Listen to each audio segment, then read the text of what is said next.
twarishimye tugiye kugira Imana ubuyobozi buduha Diregiteri Kabare Edward aza ari umuyobozi mwiza w'ikigo mu buryo bw'intangarugero yakiriye abana abazamura neza kuva icyo gihe iki kigo nta bana bigeze batsindwa ngo bagire amanota mabi yakira ababyeyi neza mu buryo nta mubyeyi wazaga afite ikibazo ngo abure kukimukemurira.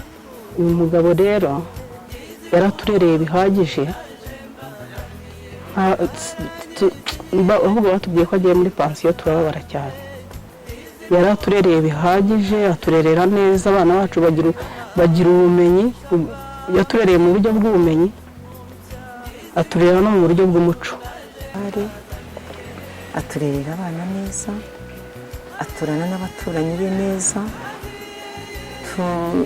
akaza mu mago yacu tukaganira natwe tukajya iwe tukamusura arahaba atarabona n'umufasha we naho umufasha waziye byabaye umuhano ariko noneho akamaro yagize ni kenshi hereza abana badafite uko bishoboye nta mwana wazaga hano adafite school fees ngo azamwirukane yafataga ku mushahara we akamwishyurira.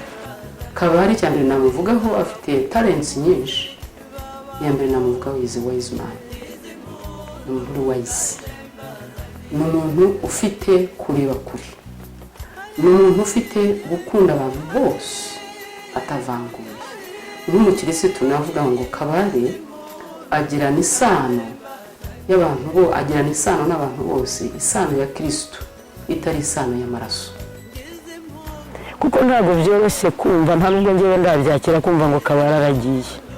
Rero byumvishije numva simbyakira n'ubu baravuga ngo ntawe kuko ntaranabona n'undi nzi ngo Kabare aracyahari. Kabare yatubereye yambereye umubyeyi cyane. Imana igitubwira ngo ni se w'imfubyi akaba umugabo w'abapfakazi. Nageze ahandi umupfakazi ariko yambereye Imana ngira ngo navuga ngo yambereye Imana. Naje mfite abana babiri kubera ko sinjya nkunda kuvuga cyane sinijya ngirana ikiganiro nawe cyinshi nkahita nkamusuhuza gutyo ariko we akabona mbese agomba kumbera data naza nanjye nkumva ndasanga umubyeyi mbese ubu ngubu hano nahitaga kwa papa nkavuga ngo Kabare n'ubwishimo namushimira bidafite ubugarukiro. Ntago mu by'ukuri hari n'igihe ntekereza avuga se ubu umuntu yamuhinka nkabona nayo idahagije nabuze ikintu umuntu yavuga ngo iki ngiki cyaba gihagije ku byo yakoze. Ngira famille tuzaza mu Rwanda tuze mu Rwanda tuzagusura niba hakibaho bya ibikomera mu Rwanda aho ngaho Nyagatare tuzagiye mu gikomera cya kijyambere rwose utoranyemo inyana nziza. Kuri nabonye umuyobozi ufite umuntu utangaje cyane, umuyobozi ukunda abarimu, umuyobozi ukunda abanyeshuri, wiyoroshye cyane. Kuri reka dufate umwanya tugushimire warakoze k'uburere bwiza waduhaye, inama nziza twabaye abaturibo kubera wowe.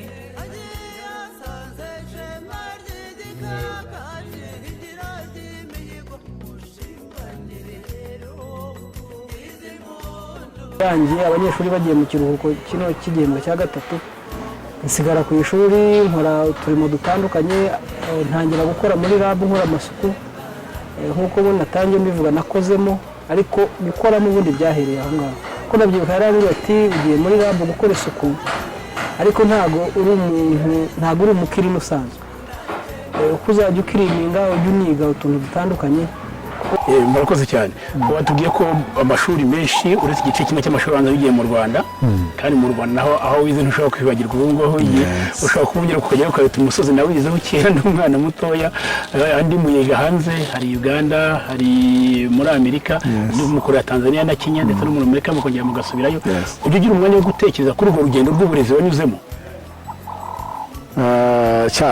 cyane buriya njyamira umuntu buriya umwana kuba umwana ni ibintu bikomeye cyane yuko niyo ndose ndota ndi kurishira ingene n'abantu tuhorana uyu munsi ariko kwisanga turi ahantu navukiye kurishira njya nifuza gusura Shyira naho inzu yacu yahoze ariko sindagira amahirwe yo kujyayo ntabwo hafi ariko ahandi ho ahari mu gihe ubu mfite umwanya Amerika nagiye inshuro nyinshi Uganda ngiye kuko mfite amarume abana bato babayo ndabasura igihe bimeze neza n'umubyeyi wanjye aracyatuyeyo umubyeyi ushaje cyane ariko arakomeye Tanzania kuva igihe dukunda kuvugana kuri telefone kurusha na Kenya nuko ariko ya